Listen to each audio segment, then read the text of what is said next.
Today was supposed to be just another day, but from the moment I opened my eyes, it felt like the universe was against me. The alarm didn't go off, so I was late getting out of bed.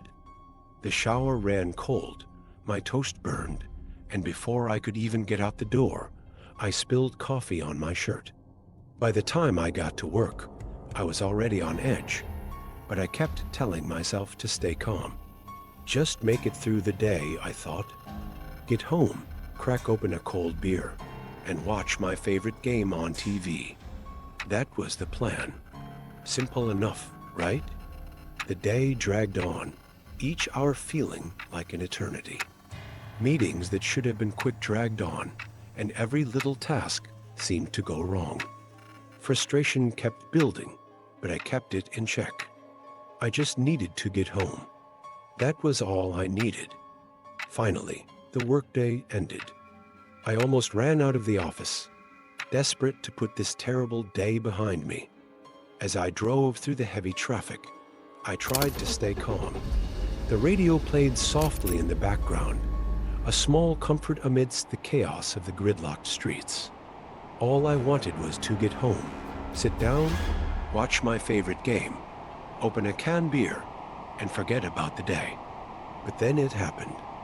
Out of nowhere, a car swerved right in front of me, cutting me off so abruptly that I had to slam on the brakes. My heart pounded in my chest as I narrowly avoided a collision. For a moment, the anger that had been simmering all day threatened to boil over. I could feel my patience slipping. After everything that had gone wrong today, this was the last straw. I gripped the steering wheel tighter, trying to push down the rising tide of rage. But the frustration, the sheer audacity of that driver, was too much. I couldn't just let it go. Not this time. I hit the gas, weaving through the traffic, determined to catch up to the car that had pushed me too far. My heart pounded, and every muscle in my body tensed as I zeroed in on those taillights. I didn't care about the risks, didn't care about the consequences. I just wanted to show them that they couldn't get away with it. The world outside seemed to blur as I sped forward, and in that moment, I lost sight of everything but my anger. I didn't see the car braking in front of me until it was too late. I yanked the wheel, but the car didn't respond in time. There was a deafening crash, the sickening crunch of metal against metal, and then nothing. When I came to, I was lying flat on my back, the sterile smell of the hospital filling my senses. Everything was hazy, my mind struggling to piece together what had happened.